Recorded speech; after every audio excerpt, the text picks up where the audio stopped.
Olá, meu nome é Marta e hoje eu conto essa história aqui de Limeira, interior de São Paulo, com um coração cheio de coragem, mas também com uma pontada de dor que ainda pulsa quando lembro do que vivi.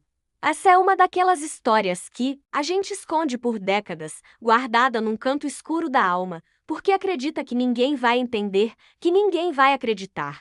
Mas hoje eu decidi abrir essa ferida antiga não para causar pena, mas para mostrar que existe vida depois da dor, que existe cura mesmo para quem passou a infância no silêncio e no medo. Se você está aqui me ouvindo, eu peço com carinho que se inscreva no canal e clique no botão de curtir, porque esse simples gesto ajuda esse vídeo a alcançar outras pessoas que, como eu, talvez estejam caladas há muito tempo. Compartilhar. Essa história não foi fácil. Quando comecei a escrever, meus dedos tremiam e o coração parecia querer sair pela boca. É difícil dar nome ao que machuca, principalmente quando a dor começou cedo, ainda menina, e veio justamente de quem deveria cuidar. Durante muitos anos, eu vivi como se fosse invisível, tentando acertar, tentando não incomodar, tentando apenas existir sem ser notada.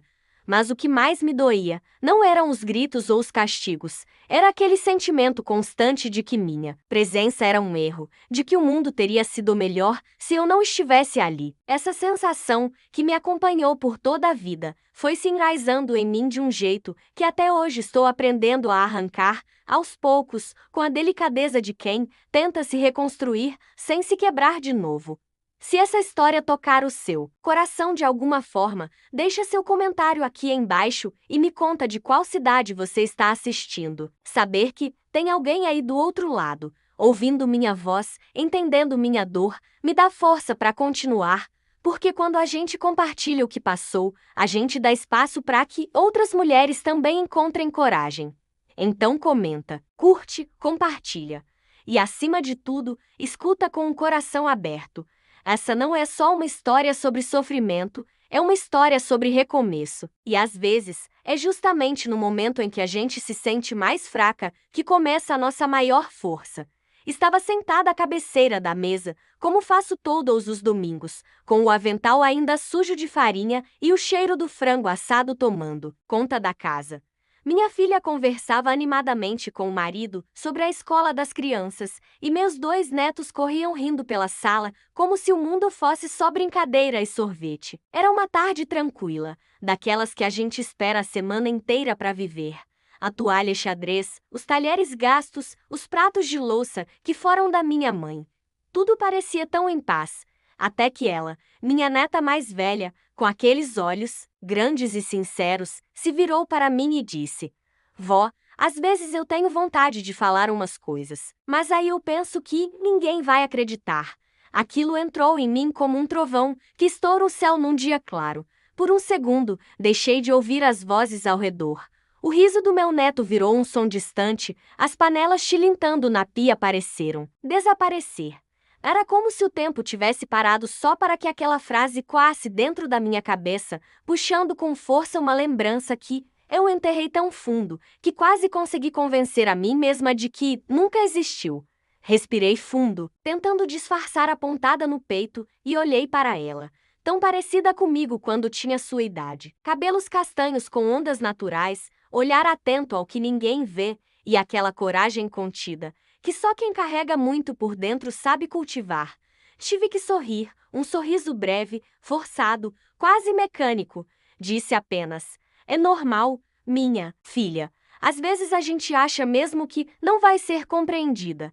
Mas por dentro eu gritava. Gritava por aquela menina que fui, que quis falar tantas vezes e nunca pode.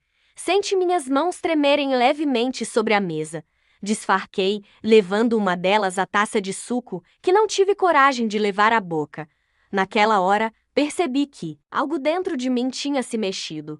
Não era só a lembrança, era o corpo todo reagindo.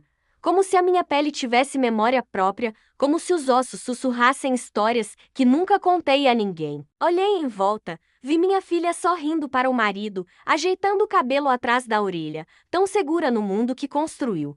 Me perguntei como consegui ser uma boa mãe, mesmo com tudo que carregava sem saber. Talvez por isso ela tenha crescido, assim, inteira, porque eu sempre jurei para mim mesma que ela nunca passaria pelo que passei. Mas naquele instante, a sombra do passado parecia estar sentada ali à mesa com a gente, sorrindo disfarçada, como fazia minha madrasta quando fingia ser alguém que nunca foi. Lembrei com nitidez de uma tarde qualquer, na casa velha da infância, quando eu tinha mais ou menos a idade da minha neta. Eu estava sentada no chão da cozinha, com os joelhos ralados, porque tinha tropeçado na calçada e chegado em casa chorando. Minha madrasta me olhou de cima, com os olhos frios e os braços cruzados. Engole esse choro. Quem cai na rua é porque não sabe andar direito. Não é minha culpa se você é desajeitada. E virou as costas. Eu fiquei ali, com o gosto salgado das lágrimas misturado ao sangue que escorria devagar pela canela, sem saber se limpava primeiro a ferida ou o rosto. A dor física era menor do que o buraco que abria por dentro, porque não era só o ralado, era o desprezo, a certeza de que ninguém viria me acudir. E naquela tarde de domingo, tantos anos depois, o mesmo buraco ameaçava se abrir de novo. Só que agora eu não era mais uma menina sentada no chão. Eu era a avó. Eu era a mulher que sobreviveu. Minha neta me olhou de novo e perguntou: inocente, você já se sentiu assim, vó? Com vontade de falar, mas achando que ninguém ia ouvir? E ali, por um breve instante, eu quase contei tudo. As palavras ficaram presas na garganta, batendo como asas de pássaro assustado. Mas ainda não era a hora. Eu apenas respondi, com a voz mais firme que consegui reunir. Já, muitas vezes. Ela sorriu, como se minha resposta a confortasse, e voltou sua atenção para o copo de refrigerante. Mas eu continuei parada, com o olhar fixo no nada, escutando dentro de mim a voz que nunca tive coragem de soltar. O cheiro do frango começou a se dissipar. A luz da tarde invadia a sala com um dourado suave, refletindo no vidro da estante. Me dei conta de que estava ali, cercada de amor, de segurança, de tudo o que sempre desejei quando era criança. E mesmo assim, aquela simples frase dita por uma adolescente, havia me arrancado de mim mesma e me jogado de volta para os dias de silêncio, medo e solidão. Quis abraçá-la, dizer que ela podia falar o que quisesse, sempre, mas tive medo de me quebrar no processo. Tive medo que, ao abrir minha boca, não saíssem palavras, mas gritos acumulados por décadas, e não era justo assustá-la com isso. Ainda não. Voltei os olhos para minha filha, que me encarava agora com uma expressão curiosa. Ela me perguntou: está tudo bem, mãe? E eu, como sempre, respondi: está, SM. Porque eu aprendi a ser forte, ou, pelo menos, a parecer forte. Mas algo em mim sabia que aquele dia era diferente, que a partir daquele almoço, algo dentro de mim não seria mais o mesmo. O silêncio, que sempre foi meu escudo, começava a pesar e minha neta, sem saber, havia colocado a primeira rachadura nessa muralha invisível que me protegeu e me prendeu por toda a vida. Enquanto todos continuavam conversando e rindo, como em qualquer outro domingo, eu fiquei ali, quieta, ouvindo os sons da casa, as vozes familiares e o sussurro distante da menina que eu fui. Ela não gritava mais. Ela esperava. Esperava por mim, pela hora em que eu teria coragem de contar o que vivi. Pela hora em que minha voz, finalmente, se libertaria. E talvez, só talvez, esse dia estivesse mais perto do que nunca. Lembro com tanta nitidez daquele dia que às vezes acho que ele aconteceu ontem. Eu estava sentada no banco de madeira envernizado, o vestido de algodão branco que minha mãe tinha costurado rodava em volta dos meus joelhos finos e os sapatos apertavam meus calcanhares. O velório acontecia na sala da nossa casa, como era comum naqueles tempos. As janelas estavam todas abertas, mas o ar parecia não circular. Um calor abafado e pesado tomava conta de tudo, como se o próprio luto estivesse pendurado no teto, pressionando o peito de todo mundo. Minha mãe repousava dentro do caixão, com o rosto calmo, mais calmo do que eu jamais tinha visto em vida. Ela estava doente havia meses, e mesmo com pouco entendimento, eu já sabia que aquele era um caminho sem volta. Mas nada preparou meu coração pequeno para o vazio que se abriu quando vi seu corpo imóvel entre as flores. Lembro que me agarrei à barra da saia da minha tia e ela disse baixinho: "Fica firme, minha flor. Você é forte como a sua mãe." Mas eu não me sentia forte. Me sentia perdida, sem chão, como se tivessem arrancado de mim a única parte do mundo que me fazia sentido. Meu pai estava ali também, é claro, parado num canto da sala, com os olhos inchados e vermelhos. Mas ele não chorava. Parecia mais cansado do que triste, como se aquela perda o tivesse envelhecido 20 anos de uma vez. Durante toda a cerimônia, ele não se aproximou de mim. Não me deu a mão, não passou a mão no meu cabelo, não sussurrou nenhuma palavra de consolo. Talvez porque também não soubesse o que dizer. Talvez porque, ali, cada um estivesse lidando com o próprio abismo. Eu esperava, no fundo, que ele se abaixasse e dissesse: "Eu tô aqui, minha filha. A gente vai passar por isso juntas." Mas ele não disse. E naquele silêncio, comecei a aprender que, às vezes, a ausência machuca mais que qualquer palavra dura. Depois do enterro, os adultos se reuniram na cozinha para tomar café e comer bolo seco de fubá. Eu fiquei na varanda, abraçada ao meu próprio corpo, sentindo o mundo grande demais para mim. As conversas eram baixas, abafadas. E foi ali, sem que eu soubesse, que minha vida começou a mudar de verdade. Poucas semanas depois, meu pai chegou. Em casa acompanhado, era uma tarde cinza, chuvosa, e eu brincava sozinha com bonecas de pano que já estavam desfiando nas bordas. A porta se abriu com força e ele entrou sorrindo, algo que eu não via fazia muito tempo. Ao lado dele, uma mulher, alta, com um vestido azul escuro que combinava com os olhos, segurava uma bolsa estruturada e exalava um perfume forte de lavanda. Meu pai colocou a mão no ombro dela e disse: "Marta, essa aqui é a Clara. Ela vai ficar com a gente por uns dias. Quero que você seja educada com ela." Eu não entendi direito o que estava acontecendo. Olhei para a mulher, que me encarou com um sorriso frio, mecânico, como quem já sabia que aquela não seria uma relação fácil. Ela se abaixou e disse com uma voz melosa: "Você é ainda mais bonita do que eu imaginava." Mas os olhos dela não sorriram. Eles me examinaram como se eu fosse um objeto, uma obrigação. E naquela noite, ouvi meu pai conversando com ela na cozinha. A luz amarelada refletia nas paredes e eu estava no corredor, espiando sem ser vista. Ele dizia: "Clara, a Marta ainda está muito sensível. Mas sei que, com você aqui, tudo vai melhorar. Você tem um jeito firme, sabe educar." E ela respondeu: "Pode deixar, querido. Eu sei exatamente o que essa casa precisa." Fiquei com um aperto no estômago. Senti que aquilo não era só uma visita. E estava certa. Uma semana depois, eles anunciaram o casamento. Simples, sem festa, sem igreja, sem vestido branco. Um papel assinado no cartório e uma nova mulher morando na casa da minha mãe. Meu pai parecia aliviado. Dormia melhor, comia melhor, ia mais. E eu fingia que estava tudo bem, porque não queria desapontá-lo. Mas no fundo, algo em mim gritava. Eu sentia falta do colo, da voz doce, do cuidado de antes. E por mais que Clara dissesse que agora seríamos uma família, eu não me sentia parte de nada. Ela era extremamente organizada, metódica e tinha um jeito de mandar nas coisas que assustava. Mandou guardar as lembranças da minha mãe numa caixa. Disse que era hora de seguir em frente. As fotografias sumiram da estante. O perfume da mamãe foi jogado fora. E até o cobertor com que eu dormia desde pequena desapareceu. Quando perguntei, ela respondeu: "Essas coisas só te deixam fraca. Você precisa crescer." Eu me calei. Comecei a me esconder nos cantos da casa, a falar menos, a comer com mais pressa. Tudo em mim encolheu. E meu pai, ele parecia cego. Talvez porque, para ele, o caos estava resolvido. Tinha uma mulher ao lado, comida na mesa, uma filha que não reclamava. Era mais fácil acreditar que tudo estava indo bem. Mas dentro de mim, algo começava a morrer devagar. Uma parte que ainda acreditava que o mundo era justo, que os adultos protegiam as crianças, que o amor bastava.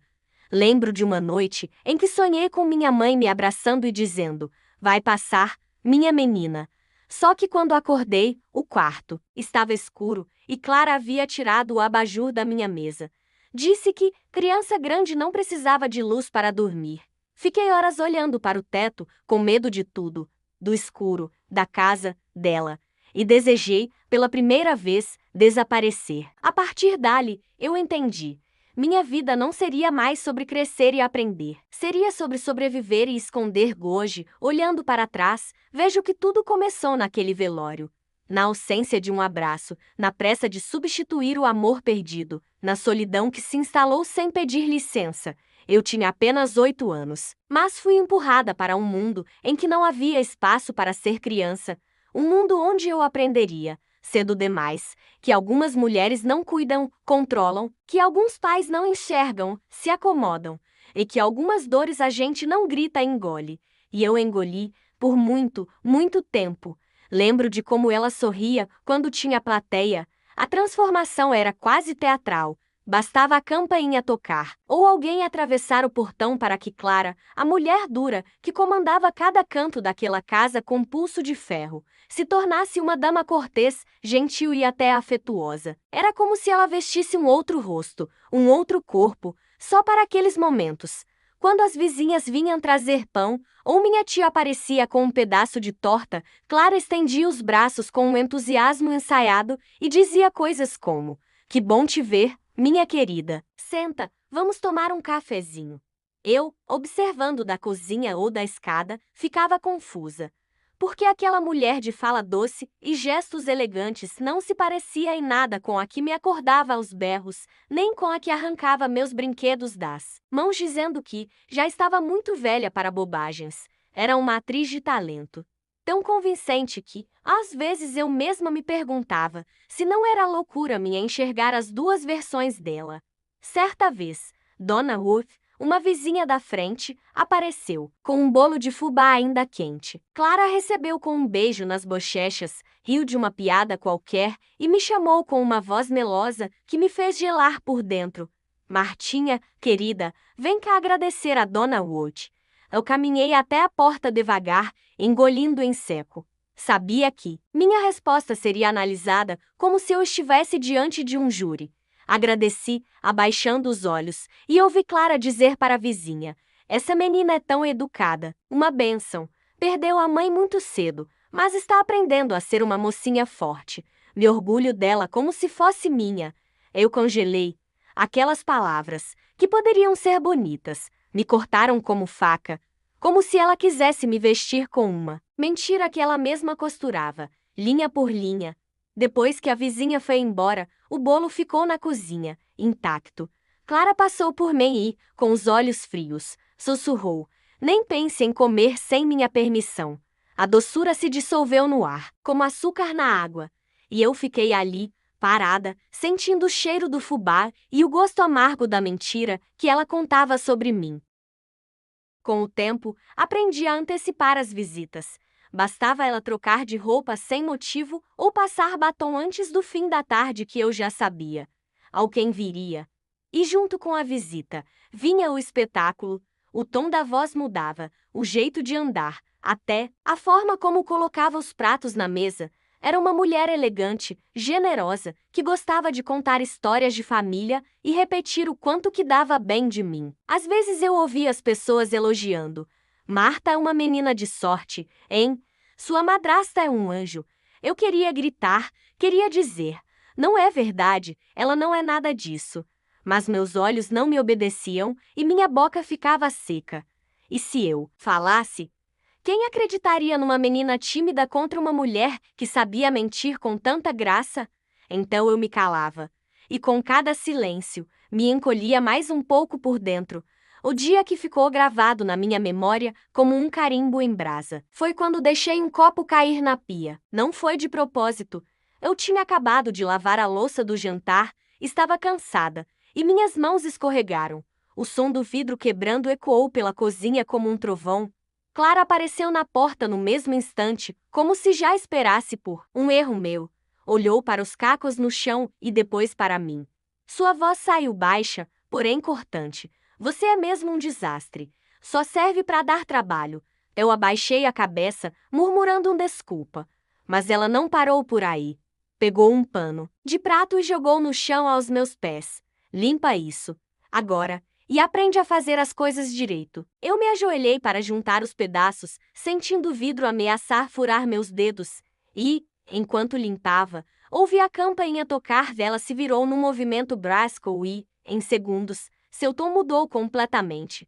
Abriu a porta com um sorriso largo e exclamou: "Mas que surpresa boa! Entre, por favor."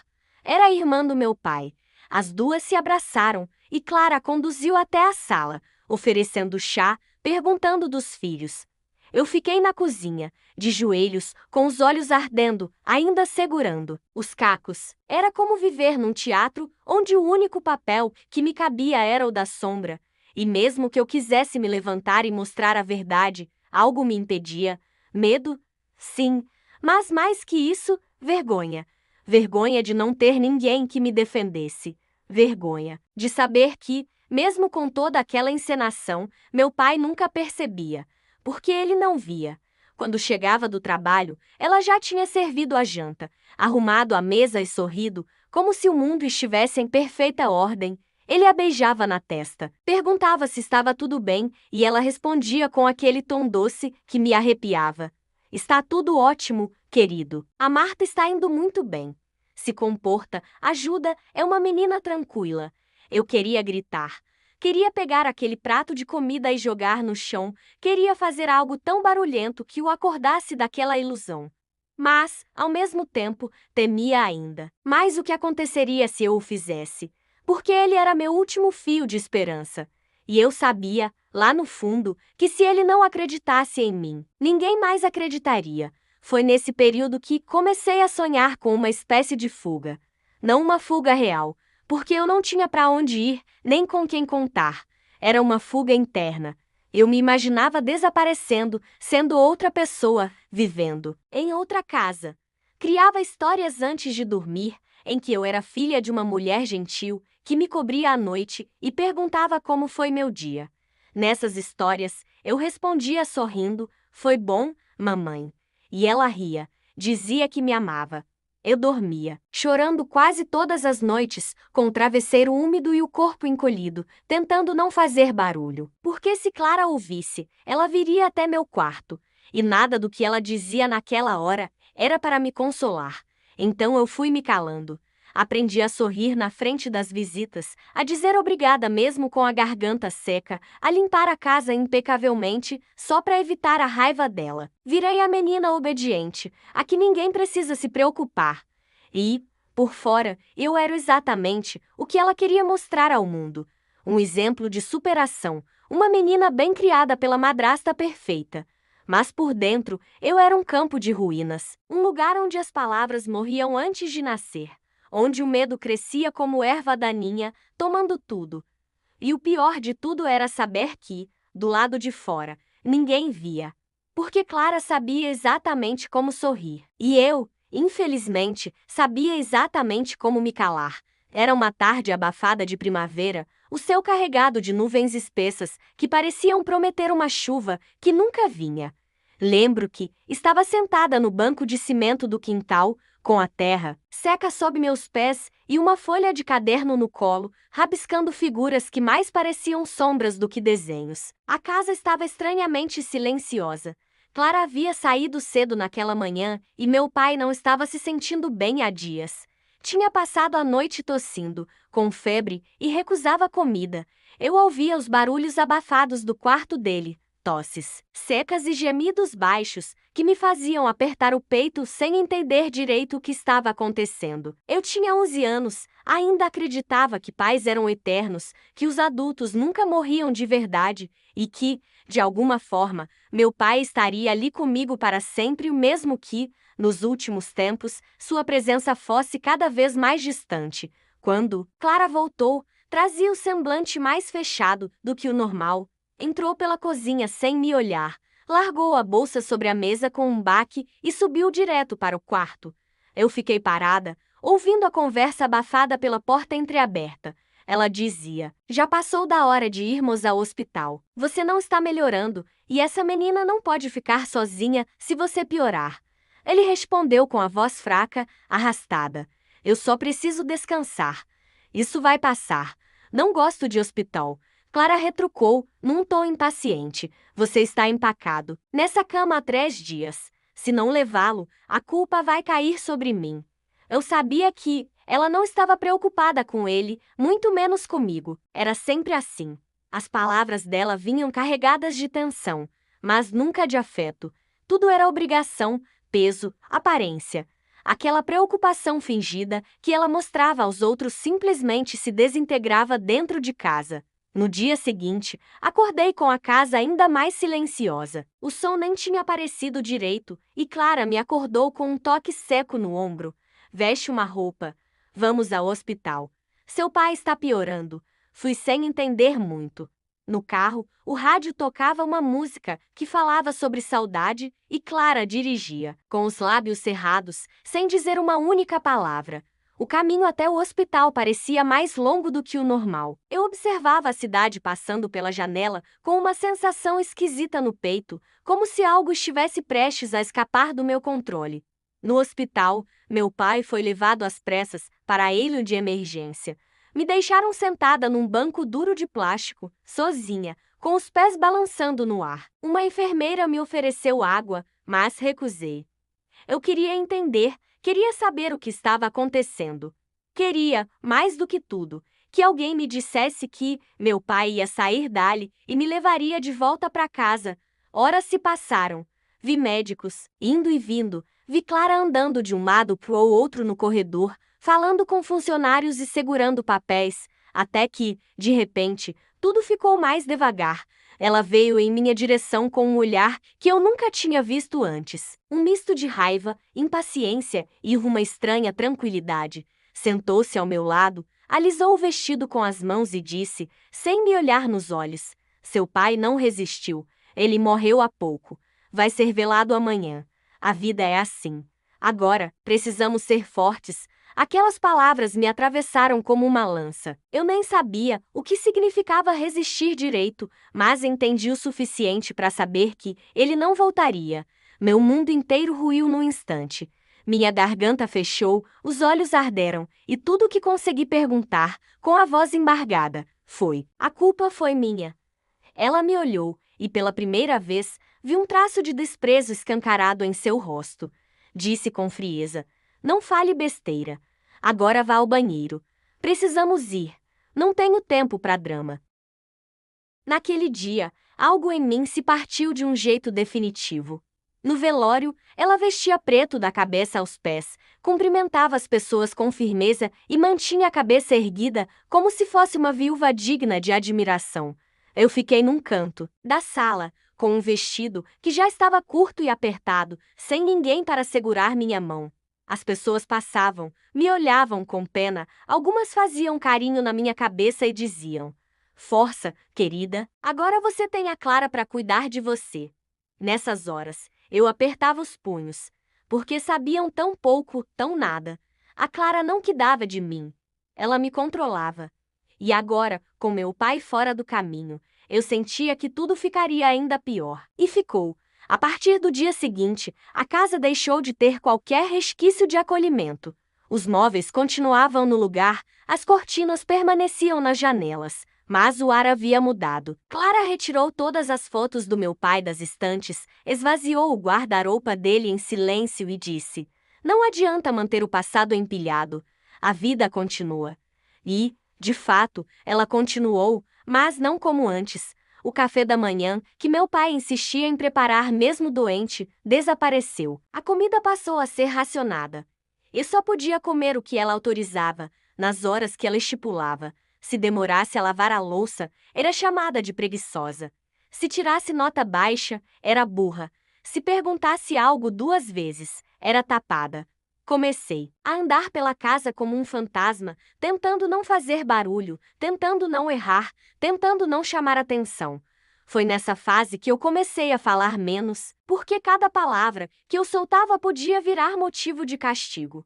Passei a dormir com o rosto virado para a parede, com medo até do som da porta abrindo no meio da noite. Senti saudade do meu pai de um jeito que doía fisicamente. Sentia falta, até das vezes em que ele ficava calado, mas me olhava com carinho. Sentia falta do cheiro dele, das mãos ásperas mexendo no meu cabelo, da voz dizendo: "Dorme bem, minha filha."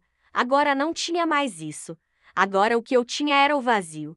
Um vazio que se expandia a cada dia, preenchido pelas ordens secas e pelos olhares frios de uma mulher que parecia ter esperado exatamente esse momento para mostrar quem era de verdade.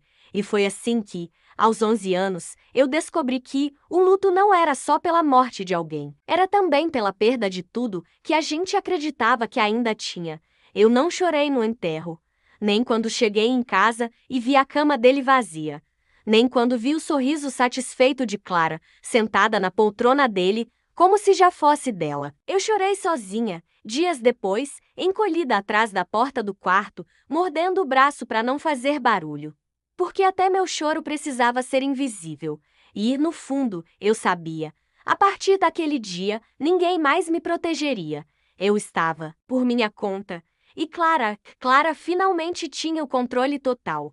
Os dias seguintes à morte do meu pai foram como uma neblina espessa que se recusava a se dissipar. A casa ficou mais silenciosa, mas não era um silêncio sereno. Era um silêncio carregado, sufocante, como o de um lugar onde não se respira mais com liberdade. Clara não chorou nenhuma vez que eu tenha visto. Passava os dias limpando obsessivamente, rearrumando os armários, trocando os móveis de lugar, como se quisesse apagar qualquer vestígio da existência dele. Quando dei por mim, o retrato de casamento, que ficava na parede da sala, havia sumido, a xícara favorita dele não estava mais no armário, e as roupas que ele usava, até mesmo os chinelos velhos ao lado da cama, haviam desaparecido sem explicação. Perguntei uma vez: "Você jogou fora as coisas do papai?" E ela me olhou por cima do ombro, com um desdém contido, e respondeu: "Seu pai já foi. Não faz sentido guardar entulho." Entulho. Ela o chamou de entulho. A raiva me invadiu, mas ficou presa, trancada no mesmo lugar, onde eu escondia todos os sentimentos que não podia demonstrar. A rotina foi se transformando num tipo de prisão cuidadosamente disfarçada. Eu acordava cedo, mesmo nos fins de semana, para limpar a casa sob o olhar atento dela. Ela sempre encontrava algo errado, uma marca de pó que eu não enxergava, uma vassoura mal guardada, um pano mal torcido. Quando errava, ela fazia questão de me chamar de incompetente e sempre num tom baixo, frio, que doía mais do que se ela tivesse gritado: "Você parece burra. Preciso repetir tudo para você entender?" Ou "Não sei como alguém consegue ser tão inútil." Eram frases que se repetiam com tanta frequência que eu comecei a acreditar nelas. Passei a andar mais devagar, falar mais baixo, pedir menos. Eu, que um dia fui uma criança que ria alto e fazia perguntas demais, fui me tornando sombra, uma sombra que servia, obedecia e se calava na escola. Eu quase não existia. Sentava no fundo da sala, tirava notas medianas e evitava conversar com os colegas. As professoras perguntavam por que eu parecia tão distante e eu dizia que estava apenas cansada. Algumas até se ofereciam para conversar, mas eu sempre sorria e dizia que estava tudo bem em casa.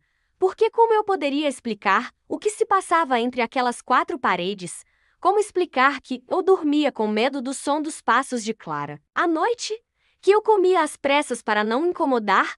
E os livros e cadernos, meus únicos refúgios, eram constantemente revirados por ela, como se eu escondesse neles alguma ameaça. Ninguém entenderia. Eu sabia que não entenderiam. Afinal, para quem olhava de fora, ela era apenas uma mulher rígida, exigente, mas responsável. Uma mulher que fazia questão de aparecer nas reuniões escolares com roupas impecáveis. Que dizia aos professores que eu era uma menina difícil, mas que ela estava tentando me ensinar a ser forte. Eles acreditavam, todos acreditavam. Nos poucos momentos que eu tinha sozinha, depois das tarefas da casa e antes de dormir, eu me sentava no chão do quarto, com as costas encostadas na parede e olhava pela janela. Era uma janelinha pequena, alta, que dava para o quintal dos fundos. Através dela, eu conseguia ver um pedaço do céu, um trecho da árvore da vizinha e, de vez em quando, as crianças da casa ao lado brincando de bola ou rodando bambolê. Eu observava em silêncio, como quem assiste a um filme distante, um filme do qual nunca faria parte. Aqueles risos, aquelas vozes, aquelas mãos que apareciam com sanduíches e suco nos intervalos, pareciam coisa de outro mundo. Um mundo onde ninguém gritava com você por deixar uma toalha torta. Um mundo onde você podia tropeçar sem ser chamada de estúpida. Às vezes, fechava os olhos e fingia que eu era uma daquelas meninas, que alguém me esperava na porta com um abraço. Que eu era vista, ouvida, querida. Mas ao abrir os olhos, só via a parede descascada, o escuro do quarto, o vazio de sempre. Foi nessa época que comecei a escrever escondido. Peguei um caderno velho, de capas rasgadas, e escondi dentro da gaveta de roupas íntimas. Escrevia quando Clara saía, ou à noite, usando a luz fraca do corredor para não acender o abajur, que ela já havia proibido. No começo, eu só escrevia o que sentia. Medo, tristeza, raiva. Depois comecei a inventar histórias em que eu era salva por alguém. Às vezes, uma tia distante aparecia e me levava para longe dali. Outras vezes, meu pai voltava num sonho e me pedia desculpas por ter partido, prometendo que me protegeria sempre, mesmo do céu. Houve uma vez em que eu escrevi que Clara escorregava no chão molhado da cozinha e esquecia quem era. Acordava boa, gentil, e me abraçava, dizendo que tudo ia mudar. Eram histórias bobas, eu sei, mas naquele tempo era o meu único escape, meu único lugar seguro. Um dia, Clara encontrou o caderno. Eu tinha esquecido de trancá-lo na gaveta. Estava com pressa de esconder a roupa lavada antes que ela chegasse. Quando percebi, era tarde demais. Ela estava sentada na minha cama, com o caderno aberto nas mãos, lendo em silêncio, os olhos apertados, os lábios franzidos. Sente o mundo girar. Fiquei parada na porta, sem ar, esperando a explosão. Ela fechou o caderno devagar, levantou-se e, sem dizer nada, o rasgou ao meio. Depois jogou os pedaços no chão, aos meus pés. Olhou nos meus olhos e disse: "Fantasias são coisas de gente fraca. Você quer ser fraca, Marta? Quer viver choramingando por atenção?" Eu quis gritar que não era isso, que era só um caderno, só palavras, mas me calei. Porque ali, mais uma vez, percebi que minha voz não tinha lugar, que minhas palavras, minhas emoções, tudo o que me fazia ser quem eu era, não tinham espaço naquela casa. E então eu parei de escrever. A partir daquele dia, passei a conversar comigo mesma em silêncio. Criava diálogos imaginários enquanto lavava os pratos, enquanto varria o quintal, enquanto organizava as roupas dela por cor, como ela exigia. Às vezes, respondia em pensamento a perguntas que ninguém me fazia. Às vezes, repetia frases para mim mesma como um mantra: "Vai passar, você vai crescer, um dia vai acabar." Mas naquele tempo, o fim parecia tão distante quanto as crianças, do quintal vizinho. E eu era só uma menina sentada atrás de uma janela pequena, tentando se manter inteira num mundo que insistia em quebrá-la todos os dias. O tempo passou sem pressa, mas também sem piedade. Os dias se arrastavam dentro daquela casa como um rio espesso e silencioso, levando pedaços de mim a cada corrente. Eu cresci sem perceber, não como uma flor que se abre ao sol, mas como uma árvore em lugar seco, que cresce torta, aprendendo a resistir mais do que a florescer. Meus seios começaram a despontar, meu corpo tomou formas novas e, com ele, vieram olhares diferentes nas ruas e comentários que me deixavam sem saber se queria me esconder ou desaparecer. Na escola, meninas da minha idade começavam a usar batom, falar de namorados, fazer planos para festas. Eu continuava calada, vestindo roupas largas herdadas de primas distantes, sempre com o olhar fugindo do espelho e o pensamento preso à rotina exaustiva da casa. Clara dizia que eu estava ficando vaidosa demais. "Vai querer se mostrar agora?" Perguntava com aquele tom cínico, sempre que eu demorava um pouco mais no banheiro ou penteava o cabelo diferente. Mulher direita não se enfeita pra ninguém. Você tá achando que é quem? Os castigos mudaram com o tempo, ficaram mais frios, mais sutis, mas nem por isso menos cruéis. Quando eu falava algo que ela não gostava, passava dias inteiros sem dirigir uma palavra a mim.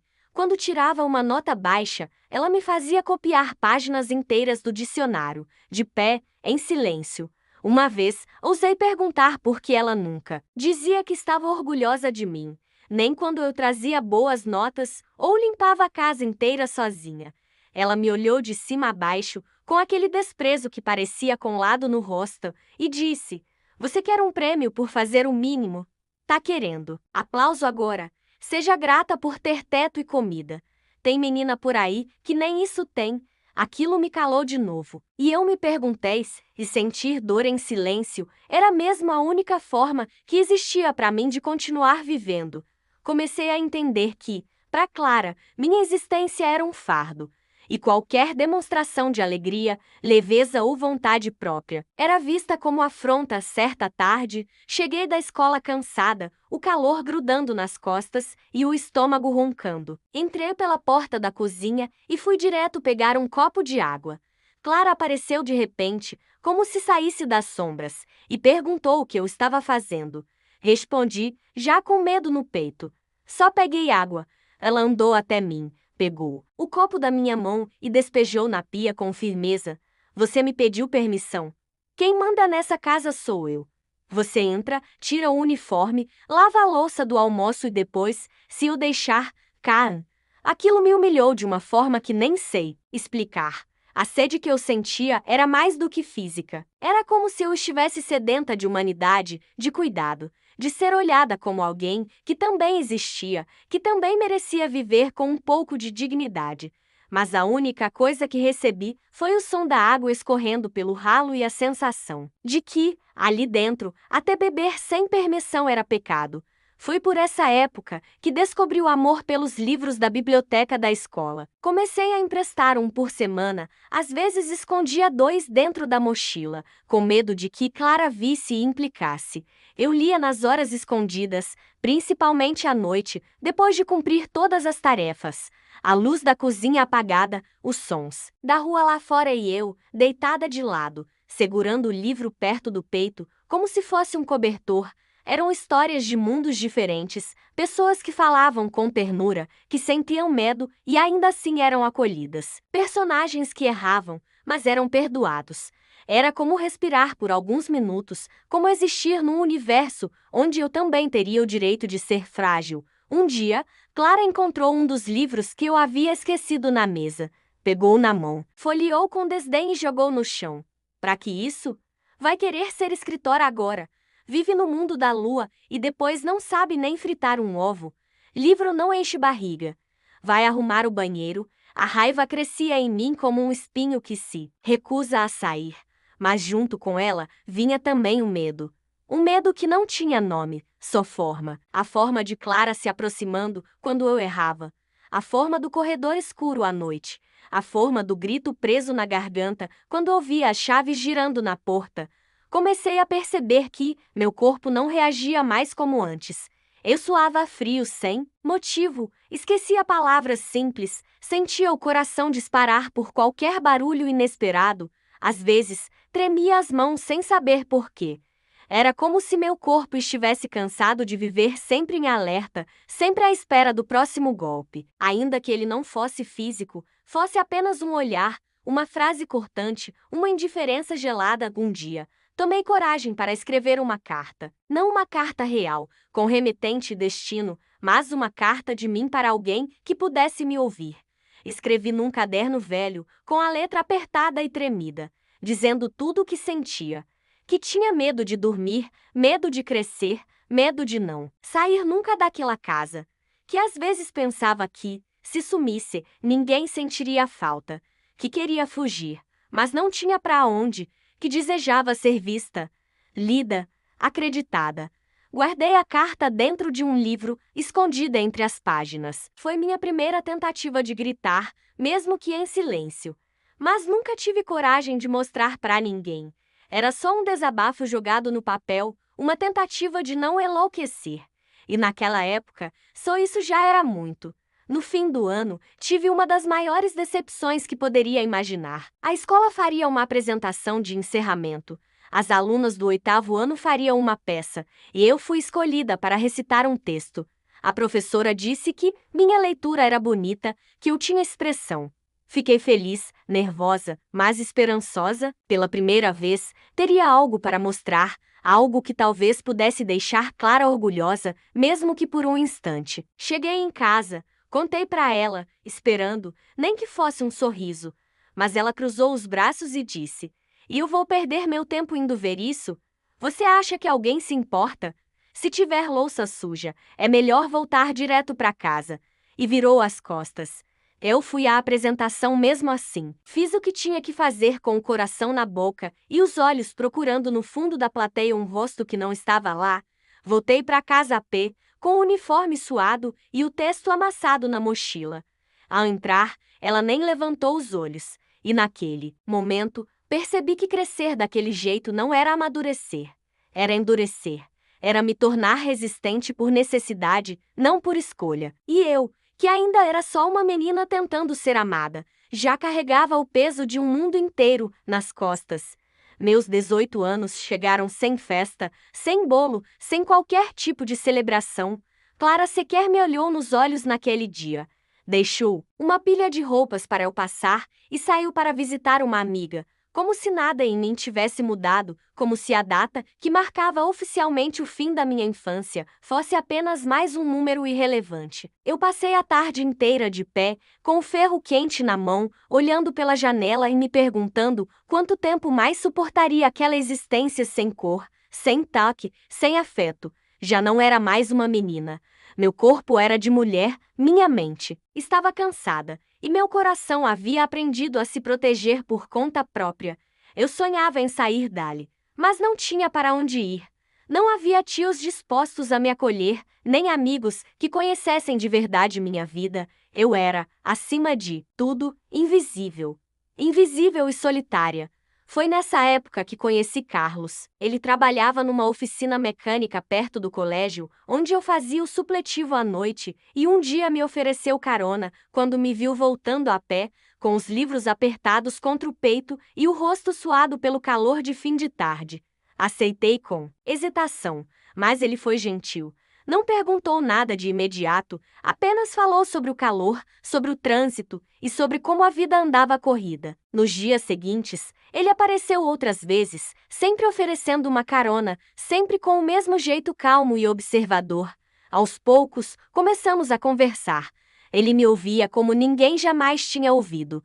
Prestava atenção nas minhas palavras, ria das minhas observações tímidas e, diferente de Clara, nunca me corrigia ou diminuía. Pela primeira vez, senti que tinha voz. Uma voz pequena, insegura, mas que encontrava eco em alguém. Eu não me apaixonei por Carlos de uma vez. Foi um processo lento, quase como uma planta que brota sem alarde. Mas o que me conquistou mesmo foi o fato de ele me enxergar, de verdade, como alguém que existia, como alguém que merecia ser ouvida. Contar sobre ele para Clara foi uma decisão tomada com mais medo do que coragem. Achei que talvez, por me ver crescida, ela aceitasse a ideia de que eu pudesse amar alguém, de que eu também tivesse direito a uma vida fora dos muros da casa dela.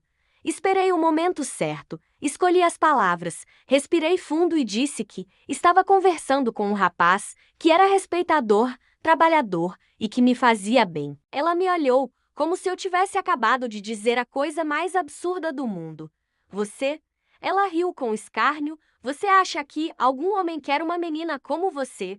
Mal sabe se portar, não tem beleza, não tem valor. Eu engoli aquilo com o amargor de quem já estava acostumada a ser diminuída. Mas, naquele dia, algo diferente aconteceu dentro de mim. Talvez fosse a esperança que Carlos tinha começado a plantar. Talvez fosse o cansaço acumulado.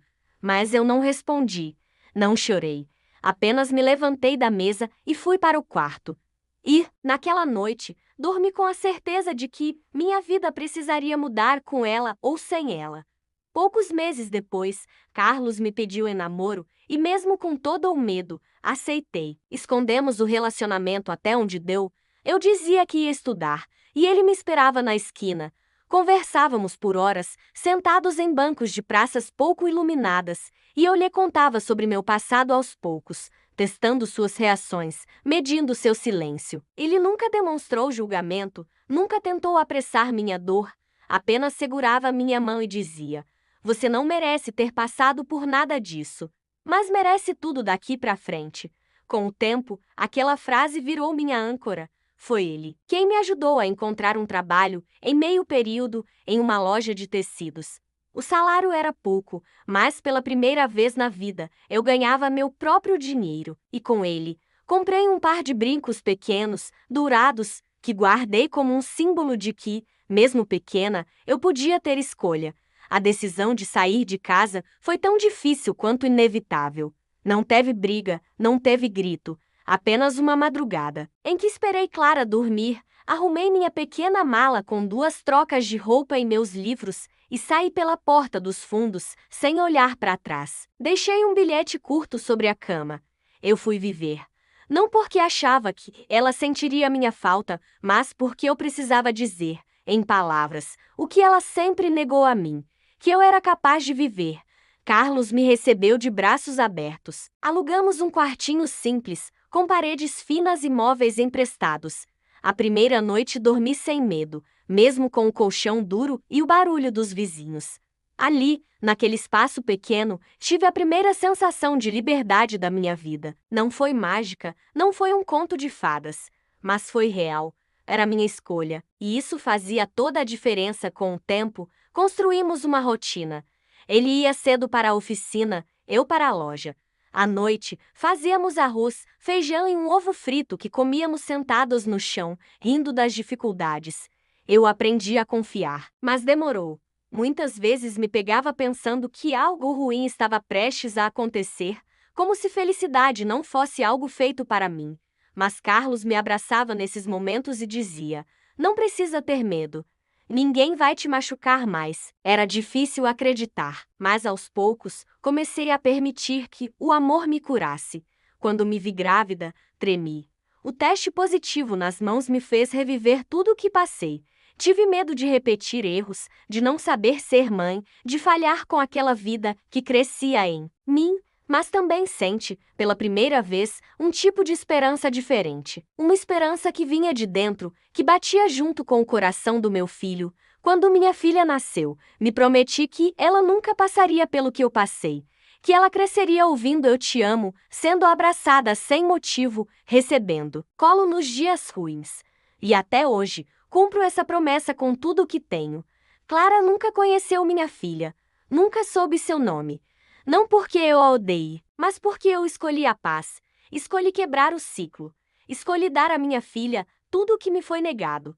E é por isso que, mesmo carregando tantas cicatrizes, eu me considero uma mulher vitoriosa, porque amar, depois de tanto ter sido ferida, é um ato de coragem. E eu fui corajosa. Fui mais do que ela achou que eu seria, e isso ninguém pode tirar de mim.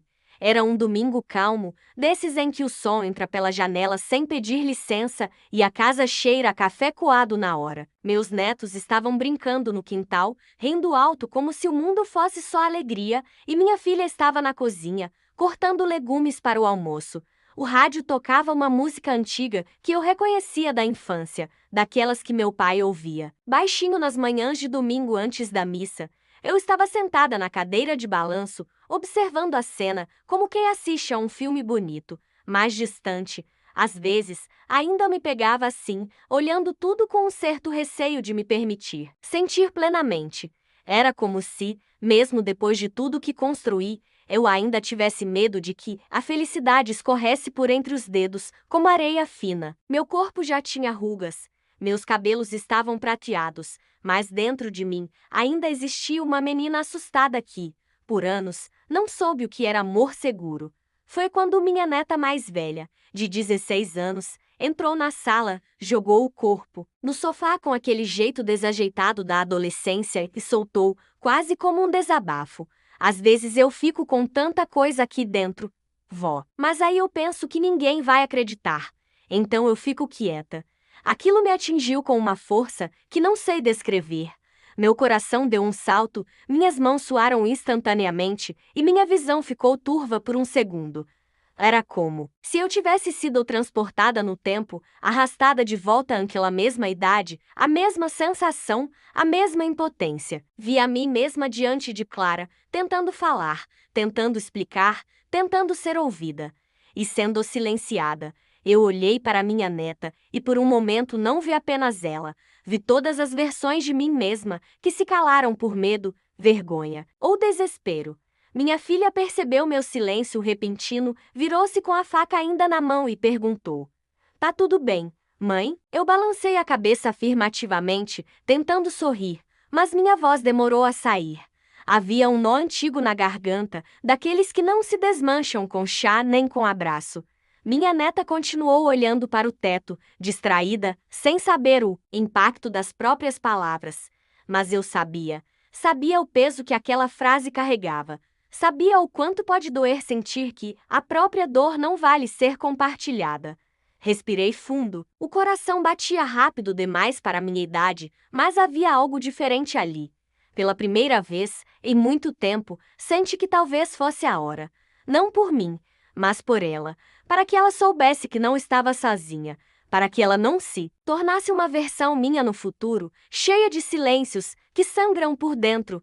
Levantei devagar da cadeira, caminhei até a cozinha, sequei as mãos no avental e disse, com a voz baixa, mas firme: Filha, eu preciso conversar com vocês. Minha filha me olhou com estranhamento, colocou a faca de lado, enxugou as mãos e me acompanhou até a sala. Minha neta continuava ali, distraída, mas me observando com o canto dos olhos.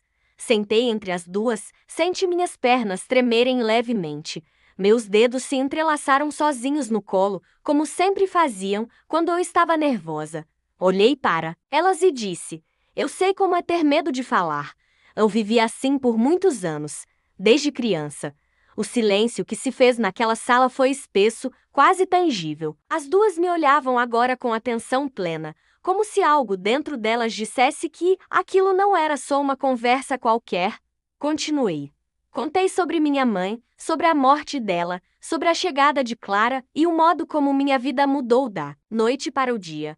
Contei dos castigos, das palavras duras, do medo constante que me acompanhava até nos sonhos. Minha voz falhava às vezes, mas eu não parava.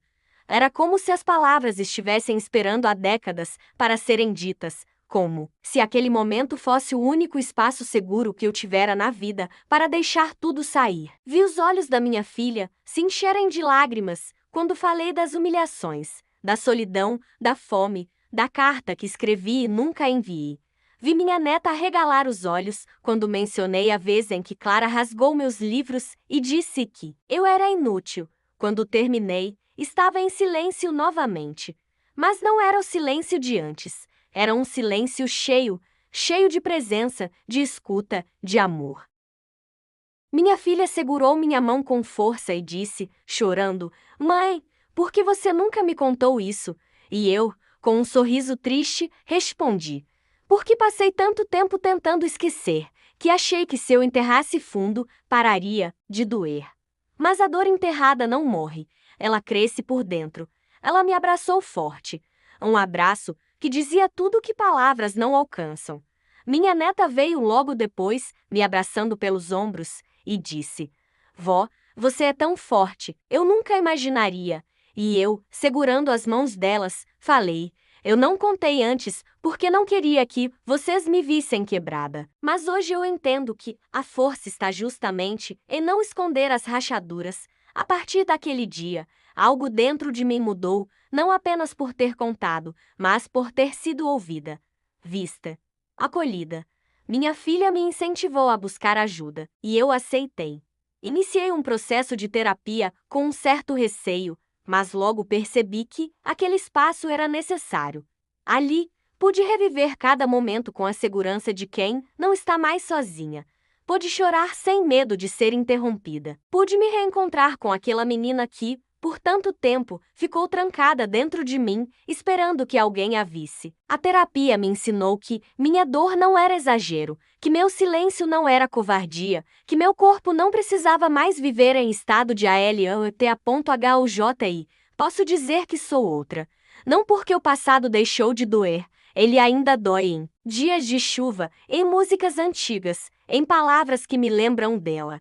Mas porque agora eu não carrego mais sozinha.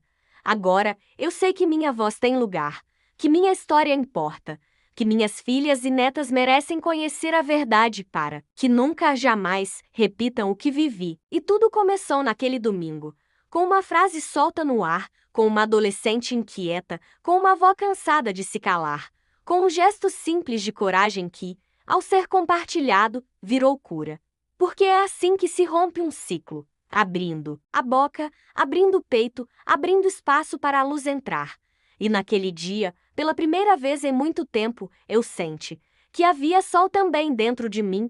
Eu não sabia o que esperar da primeira sessão de terapia. Enquanto aguardava na recepção, com as mãos suando dentro do bolso da minha bolsa de pano e os olhos presos num quadro de flores sem graça pendurado na parede, sentia o coração bater forte, como se me preparasse para uma espécie de julgamento. A recepcionista era gentil, mas eu não conseguia sorrir de volta. Me sentia pequena, vulnerável, como se qualquer movimento meu pudesse fazer cair tudo o que eu havia construído para me manter de pé. Nunca tinha falado com um estranho sobre o que se passava dentro de mim.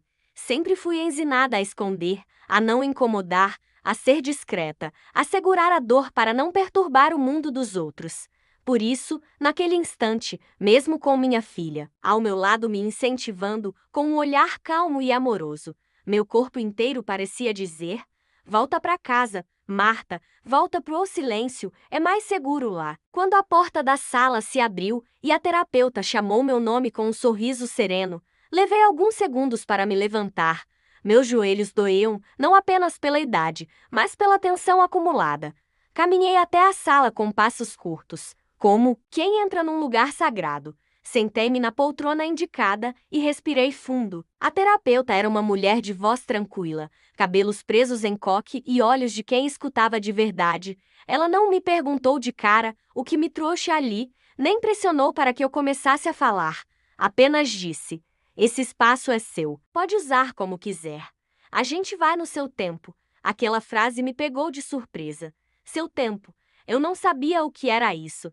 Passei a vida correndo no tempo dos outros, fazendo o que me diziam, reagindo ao que o mundo impunha.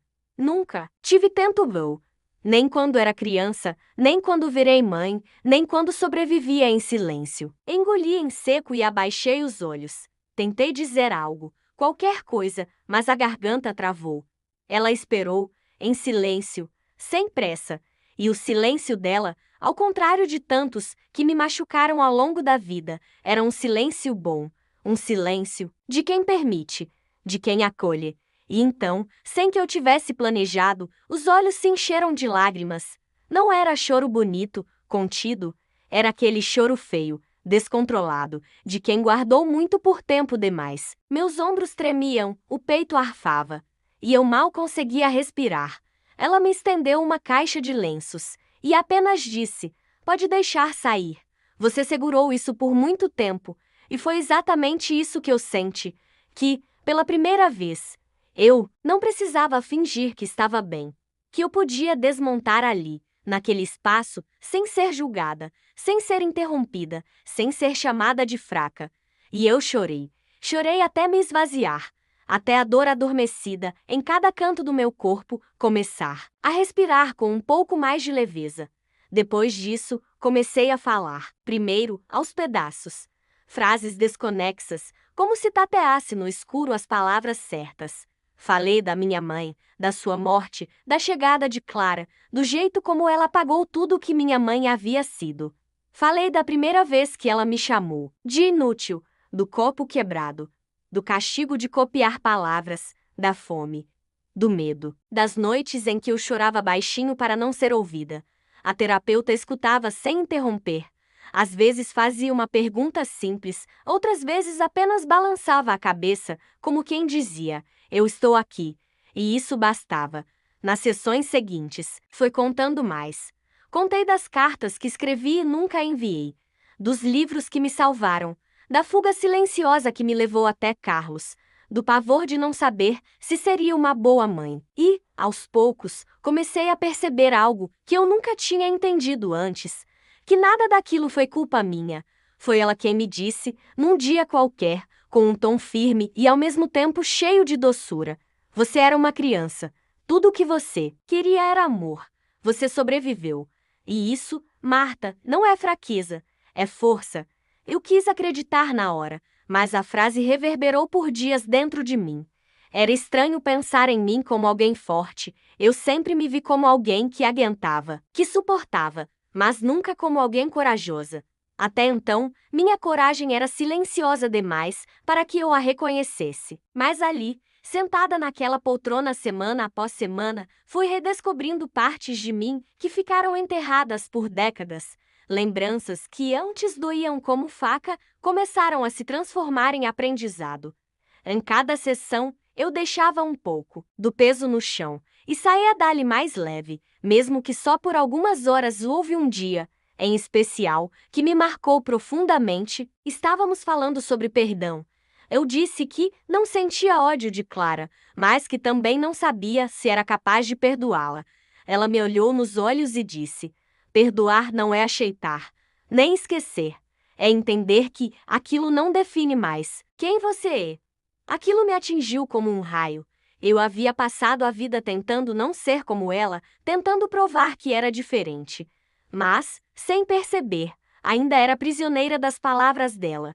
Ainda me sentia aquela menina de joelhos no chão, tentando não incomodar. E ali, naquela tarde, entendi que precisava resgatar minha identidade.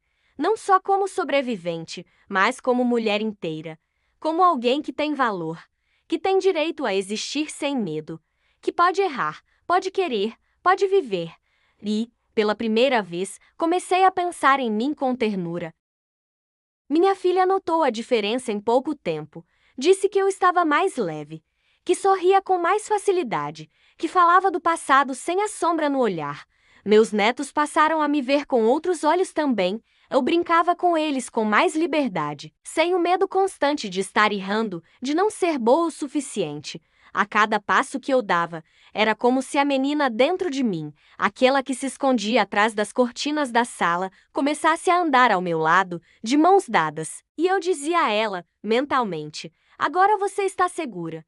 Agora a gente pode seguir juntas. A terapia não apagou a dor, mas me ensinou a cuidar dela, a olhar para minhas cicatrizes com respeito, a aceitar que houve um tempo em que eu sobrevivi, mas que agora eu podia viver, e viver de verdade, com todas as cores, com todos os sons, com todos os afetos que um dia me foram negados. Descobri, enfim, que a cura não é esquecer. A cura é lembrar sem sangrar, é lembrar com compaixão, é lembrar e entender. Eu passei por tudo aquilo e mesmo assim estou aqui, inteira, firme e livre. Porque quando a gente se olha com verdade, a gente para de se esconder da própria história. E foi isso que eu aprendi naquele consultório silencioso, entre lágrimas e pausas. Eu aprendi que minha voz, depois de tanto tempo calada, ainda sabia cantar. Hoje, ao acordar, a luz do sol atravessou as frestas da janela com uma delicadeza que me comoveu. Era como se o mundo soubesse que aquele dia seria diferente, como se o universo quisesse me lembrar, com ternura, que a dor pode cicatrizar e que as manhãs ainda podem ser suaves. Sentei na beirada da cama, com os pés descalços tocando o chão frio, e olhei ao redor do quarto, o criado mudo com o porta-retrato da minha neta sorrindo, a colcha feita à mão que ganhei da minha filha no último Natal, o pequeno vaso com flores secas que mantive por pura teimosia, e senti um calor estranho no peito, como se algo dentro de mim estivesse finalmente em paz. A casa ainda dormia. O silêncio era outro agora, não aquele silêncio cortante da infância, mas um silêncio acolhedor, quase maternal, que me envolvia como um cobertor leve. Eu sabia que precisava fazer algo importante, algo que adiei por tempo demais. Coloquei um vestido simples, calcei meus sapatos mais confortáveis e saí de casa sem avisar ninguém. Peguei o ônibus sozinha, sentei ao lado da janela e deixei a cidade passar diante dos meus olhos como um filme que já vi 1000 vezes, mas que agora tinha um novo significado. Cada esquina, cada loja, Cada rosto anônimo me lembrava de todas as versões de mim que sobreviveram em silêncio por tantos anos. O trajeto até o cemitério era longo e durante o caminho eu me perguntava se estava pronta para aquela visita. Não sabia ao certo o que diria. Não levei flores, levei apenas minha história, minha verdade e uma voz que, por tanto tempo, foi abafada pelo medo e pela vergonha. Quando desci do ônibus e caminhei pela estrada de terra que levava ao portão antigo do cemitério, meus passos eram lentos, mas firmes. Eu tremia um pouco, é verdade, mas não era de medo, era de libertação. Encontrei o túmulo do meu pai entre as fileiras de mármore gasto pelo tempo. Havia folhas secas espalhadas, algumas flores murchas deixadas por outra visita qualquer. Ajoelhei diante da lápide e passei a mão pelas letras esculpidas, como quem toca a pele de alguém querido.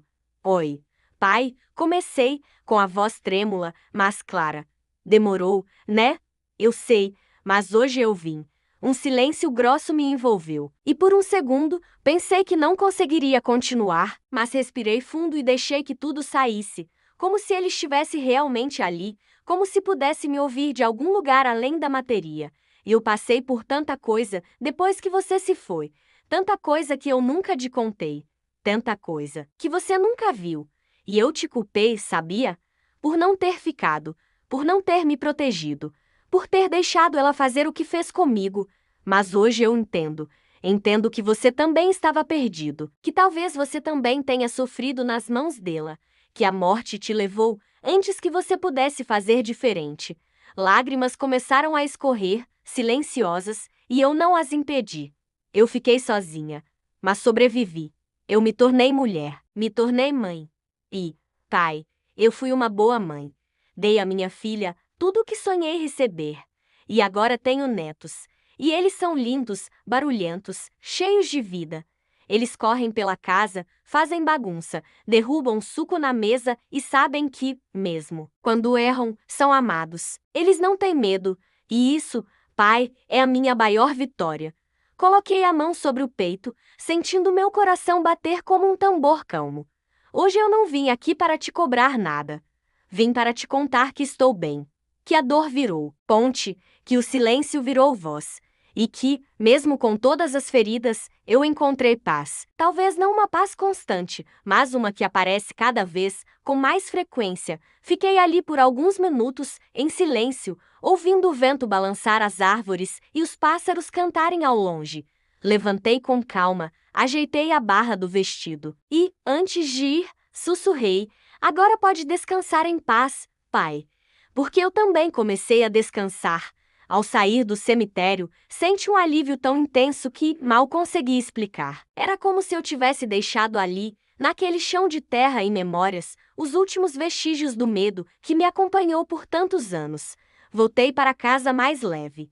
Minha filha me recebeu com um abraço apertado e quando me perguntou para onde eu tinha ido, apenas respondi: fui dizer adeus a uma dor antiga. Ela sorriu, como se entendesse, e entendeu.